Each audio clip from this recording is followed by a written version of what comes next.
Bismillahirrahmanirrahim. Assalamualaikum warahmatullahi wabarakatuh.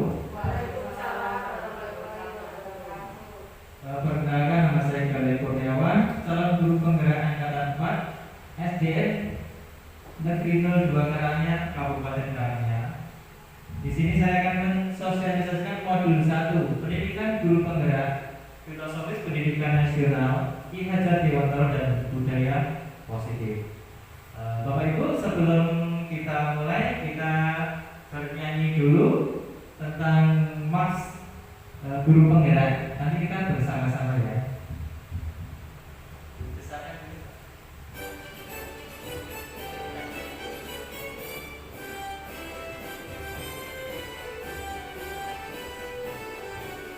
Mari kita bernyanyi bersama.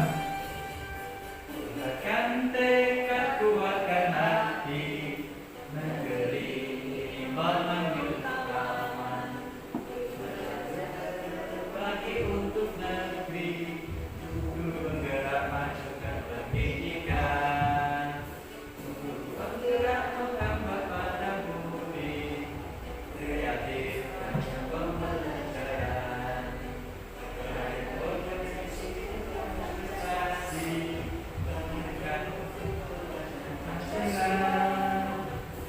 Belajar bergerak berbagi untuk negeri, kita menjalin kolaborasi. Belajar bergerak berbagi untuk negeri, demi kami pada Ibu Pertiwi.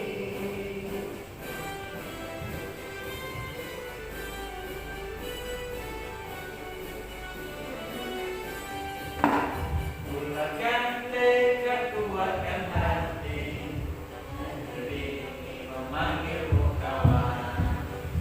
Belajar bergerak berbagi untuk negeri, guru penggerak masukkan pendidikan. Guru penggerak menggambar pada budi, kreatif dan pembelajaran. Dari potensi dan prestasi, melahirkan belajar bergerak berbagi untuk negeri, kita menjalin kolaborasi. Belajar bergerak berbagi untuk negeri, demi bakti pada Ibu Pertiwi. Belajar bergerak berbagi untuk negeri, kita menjalin kolaborasi. Belajar bergerak berbagi untuk negeri, demi bakti pada Ibu Pertiwi. Demi bakti pada Ibu Pertiwi.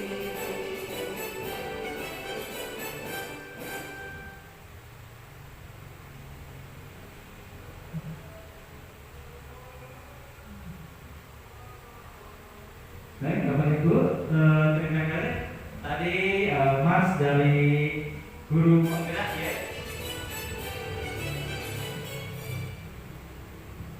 Oke, saya lanjutkan untuk sosialisasinya.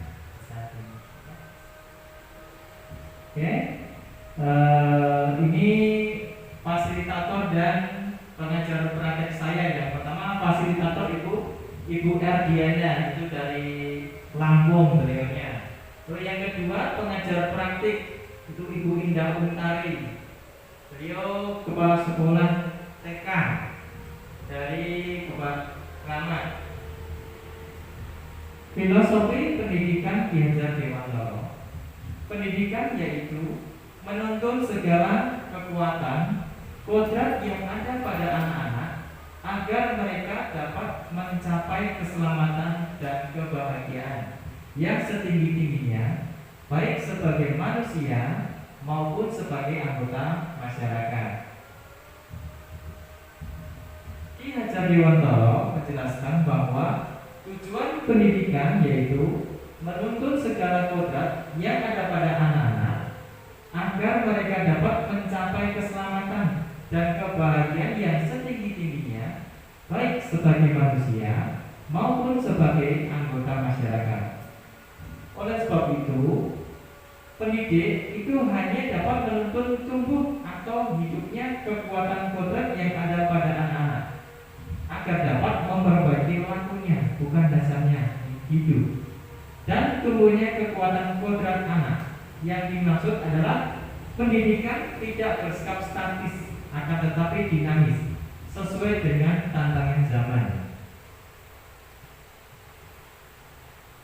Dalam menutur laku dan pertumbuhan kodrat anak, Ki Hajar Dewantara mengibaratkan para pendidik seperti seorang petani atau tukang kebun. Anak-anak itu seperti biji tumbuhan yang disemai dan ditanam oleh Pak Tani atau Pak tukang kebun di lahan yang telah disediakan. Anak-anak itu bagaikan bulir-bulir jagung yang ditanam. Bila biji jagung ditempatkan di tanah yang subur dengan mendapatkan sinar matahari dan pengairan yang baik, maka meskipun biji jagung adalah bibit yang kurang baik atau kurang berkualitas, dapat tumbuh dengan baik karena perhatian dan perawatan dari Pak Tani. Demikian sebaliknya, meskipun biji jagung itu disemai adalah bibit berkualitas, namun tumbuh di lahan yang gersang dan tidak mendapatkan pengairan dan cahaya matahari serta tangan dingin Pak Tani, maka biji jagung itu mungkin tumbuh namun tidak akan optimal. Seperti kita sebagai seorang guru yang mengajar murid-murid kita di sekolah. Dalam proses menuntun anak diberi kebebasan, namun pendidik sebagai pamong dalam memberi tuntunan dan arahan agar anak tidak kehilangan arah dan membahayakan dirinya. Seorang pamong dapat memberikan tuntunan agar anak dapat menemukan kemerdekaannya dalam belajar. Nilai dan peran guru penggerak adalah kompetensi yang harus dimiliki seorang guru penggerak sebagai agen transformasi pendidikan untuk mewujudkan merdeka belajar. Di sini ada peran guru penggerak, yaitu yang pertama pemimpin pembelajaran. Yang kedua, menggerakkan komunitas praktisi. Ketiga, menjadi coach bagi guru yang lain. Keempat, mendorong kolaborasi antar guru. 5, mewujudkan kepemimpinan murid. Selanjutnya ada nilai guru penggerak. Di sini ada 5. Yang pertama, mandiri. Kedua, reflektif.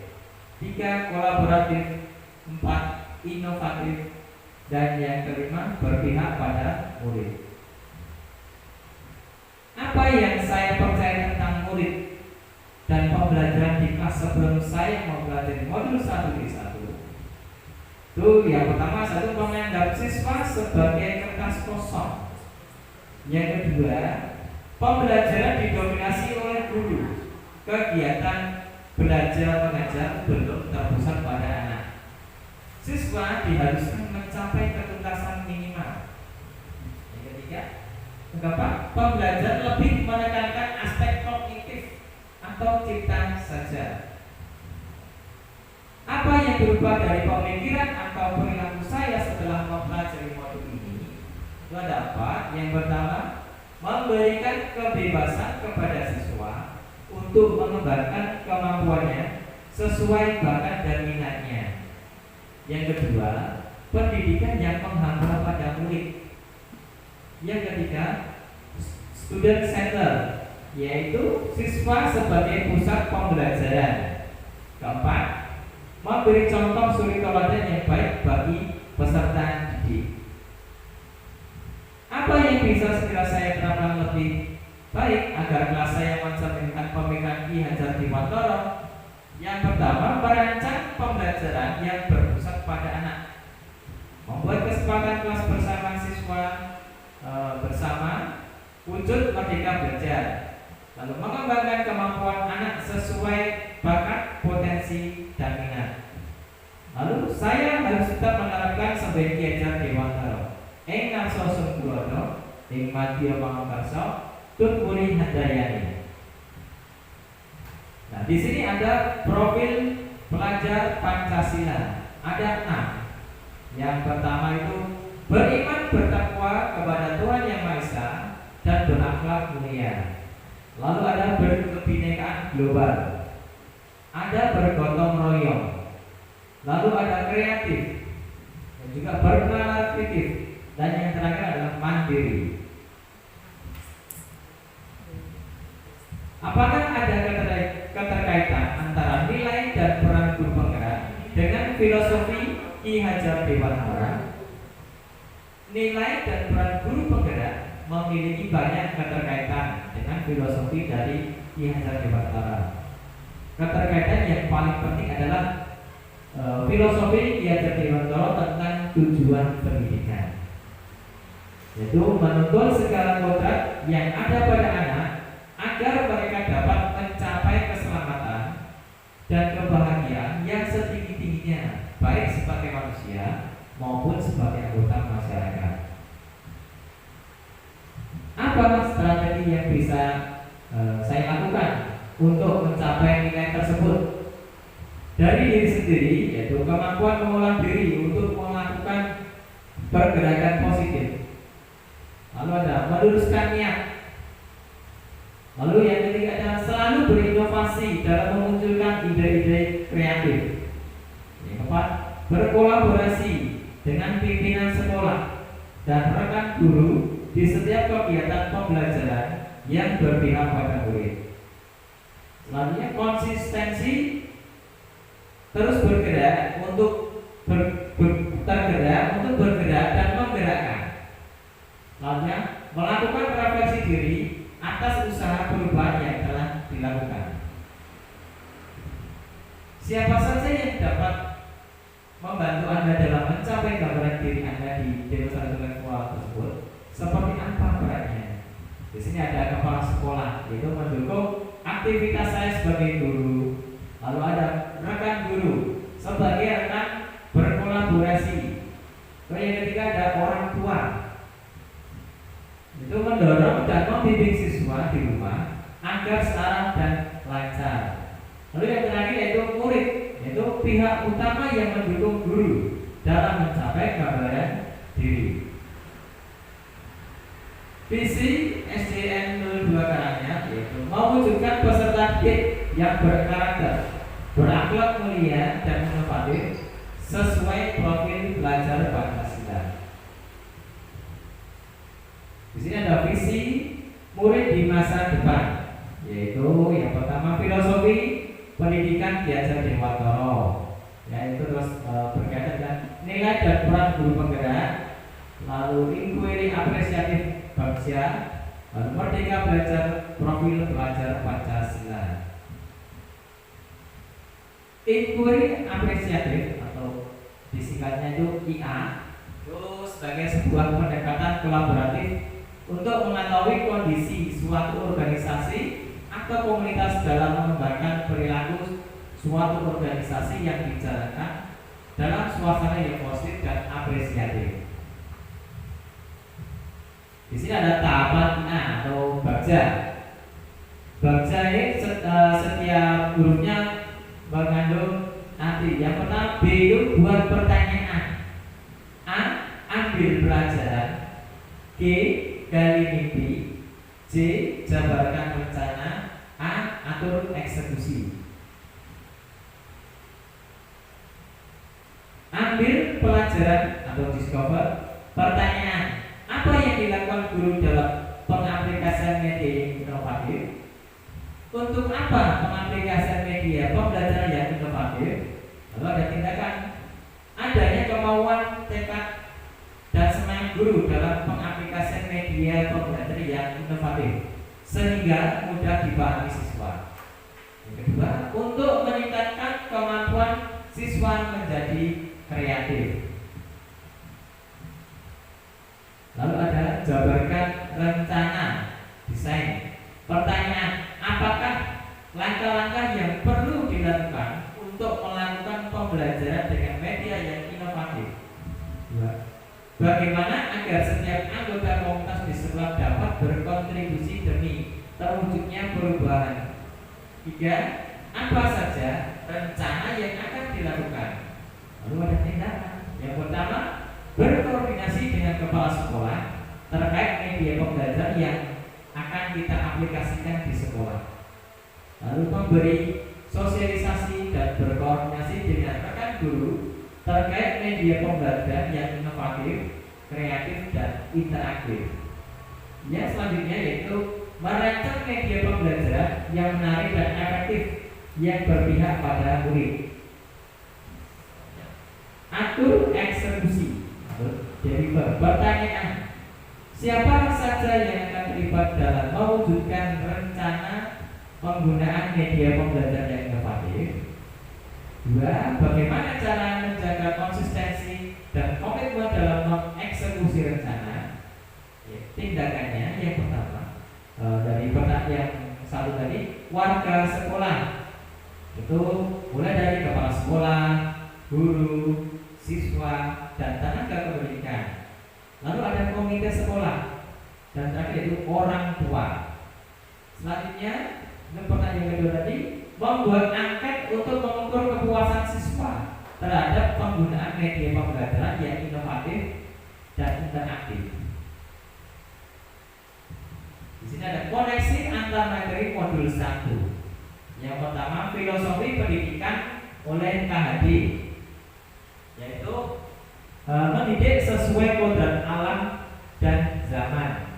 Itu berkaitan kedua itu nilai dan peran guru penggerak dalam pendidikan. Lalu berkaitan dengan koneksi yang ketiga, penerapan inquiry apresiatif tahap bagja untuk mewujudkan visi guru penggerak. Karena yang terakhir, koneksi yang terakhir adalah yang keempat, budaya positif. Penanaman budaya positif sangat penting untuk menumbuh kembangkan nilai positif anak. Koneksi antar materi modul 1 ini, mulai yang pertama filosofi pendidikan oleh Ki Hajar Dewantara, lalu yang kedua itu nilai dan peran guru penggerak dalam pendidikan, 3 penerapan inquiry apresiatif tahap bagja, keempat budaya positif. Ini akan menghasilkan hasil apa? Terwujudnya profil pelajar Pancasila. Di sini relevansi budaya positif terhadap pemikiran Ki Hajar Dewantara.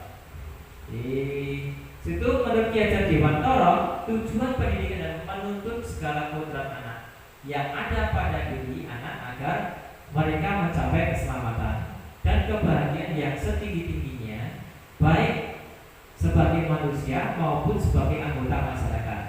Ki Hajar Dewantara menegaskan bahwa dalam pendidikan hendaknya sesuai dengan kodrat alam dan kodrat zaman. Yang dimaksud adalah pendidikan tidak bersikap statis, akan tetapi dinamis sesuai dengan zaman, seperti yang diutarakan di depan tadi. Selanjutnya, relevansi budaya positif terhadap nilai dan peran guru penggerak. Dari pernyataan Ki Hajar Dewantara, sebagai guru harus memiliki nilai dan peran agar mampu menjadi teladan, memberi motivasi dan mendorong siswa untuk mencapai kebahagiaan setinggi-tingginya dalam pendidikan melalui proses pembelajaran. Nilai yang perlu dimiliki guru adalah mandiri, reflektif, inovatif, kolaboratif, dan berpihak pada murid. Sedangkan peran yang perlu dimiliki guru adalah pemimpin pembelajaran, berkolaborasi dengan guru lain, menciptakan komunitas belajar, dan mewujudkan kepemimpinan murid. Nilai dan peran merupakan langkah awal menuju perubahan. Relevansi budaya positif terhadap nilai dan peran guru penggerak. Tadi pernyataan Ki Hajar Dewantara ini sama ya seperti yang tadi.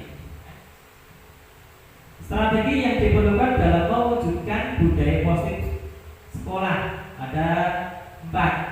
Ini saling berkaitan. Yang pertama, memberi keteladanan.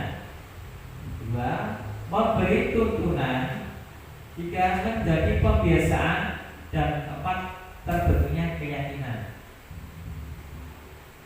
Dengan adanya budaya positif di sekolah yang aman, nyaman, dan bermakna, maka dapat membantu siswa untuk mewujudkan merdeka belajar sesuai dengan filosofi Ki Hajar Dewantara yang dimulai dari menghargai diri sendiri, kemudian orang lain, dengan melihat nilai-nilai kebajikan atau prinsip universal yang telah disepakati bersama.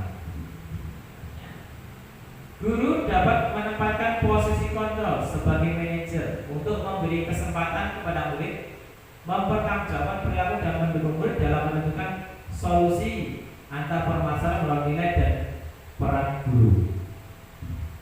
Di sini ada segitiga restitusi. Dalam segitiga restitusi ada 3 tahapan, yaitu menstabilkan identitas, validasi tindakan yang salah, dan menanyakan keyakinan. Di sini ada gambar segitiga restitusi, ya ternyata segitiga restitusi. Untuk yang bagian 3 itu menstabilkan identitas, menanyakan keyakinan, validasi tindakan. Di situ ada pertanyaan, keyakinan kelas apa yang telah kita sepakati? Kamu ingin menjadi orang seperti apa? Lalu menstabilkan, kamu bukan satu-satunya yang pernah melakukan ini. Setiap orang pasti pernah melakukan kesalahan. Validasi tindakan yang salah itu, kamu tentu punya alasan mengapa melakukan ini. Adakah cara yang lebih efektif untuk mendapatkan apa yang kamu butuhkan? Di sini ada contoh kasus dari kelas 5 ini. Rika, seorang siswi kelas 5 SDN 02 Karanganyar melanggar aturan sekolah yang tidak datang saat pembelajaran luring sesi pagi yang sudah berlangsung 2 minggu di sekolah tanpa keterangan. Pembelajaran luring dijalankan 2 jadwal, hari Senin dan Rabu sesi pagi pukul 7 sampai pukul 9. Akan tetapi Rika datang pada saat pembelajaran luring sesi siang jam 9.30 sampai jam 11.30. Penerapan restitusi yang pertama, menstabilkan identitas. Teori kontrolnya, kita semua akan melakukan hal terbaik yang bisa dilakukan. Ini contoh skenario-nya. Assalamualaikum, apa kabar siang Rika? Jadi guru menanyakan ini. Alhamdulillah Rika, Pak Guru kira kamu sakit. Semoga kita selalu memberi kesehatan di musim pandemi seperti ini, Rika. Rika, Pak Guru membawa Rika untuk bertemu guru berhubungan dengan aturan yang kamu langgar di sekolah. Mengapa Rika hanya masuk saat pembelajaran luring di sekolah saat sesi siang saja, sedangkan di sesi pagi selalu tidak masuk? Guru ini menanya lagi, Rika, Pak Guru mengerti pada saat musim pandemi seperti sekarang ini, pembelajaran daring dan luring mungkin membingungkan, sehingga Rika masih sulit untuk menyesuaikan diri untuk dapat menjalankan pembelajaran di sekolah dengan baik. Yang kedua yaitu validasi tindakan yang salah. Ya, tindakan salah itu sesuai tindakan memiliki alasan yang mendasari. Rika pasti mempunyai alasan mengapa tidak datang saat sesi pagi pembelajaran luring di sekolah. Nah kan sekarang Pak Guru tahu mengapa Rika selalu tidak datang saat jadwal sesi pagi di sekolah. Ini karena Rika maunya kesenangan. Adakah solusi agar Rika tetap dapat mengikuti pembelajaran luring sesi pagi di sekolah? Yang ketiga, menanyakan keyakinan, yaitu teori kontrolnya semua siswa memiliki motivasi intrinsik. Jadi tidak dengan guru. Rika masih ingat waktu pembelajaran kita di awal, kelas kita sudah sepakat untuk membuat keyakinan kelas. Keyakinan kelas apa yang sudah kita sepakati? Pak Guru percaya Rika dapat mempraktikkan keyakinan kelas kita dengan baik. Jadi menurut Rika, solusi buat Rika bagaimana supaya bisa datang ke sekolah saat pembelajaran luring sesi pagi? Lalu Guru, boleh Rika? Silahkan. Rika juga bisa meminta bantuan ibu dan ayah di rumah untuk membangunkan sebelum ayah dan ibu berangkat bekerja. Akan tetapi hal yang menjadi solusi untuk Rika sebaiknya dilaksanakan agar bisa memperbaiki kesalahan yang sudah Rika lakukan. Bagaimana Rika? Setuju?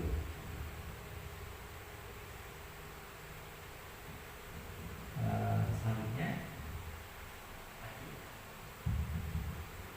Nah, hasil restitusi, anak tidak merasa diadili, namun secara sadar akan memperbaiki kesalahan dan akan memanfaatkan kesempatan yang diberikan oleh guru dengan sebaik-baiknya.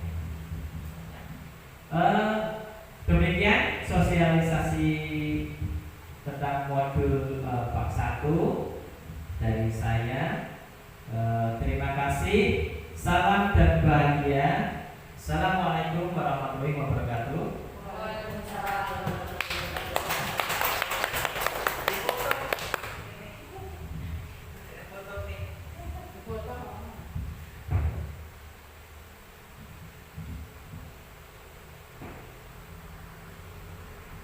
Mata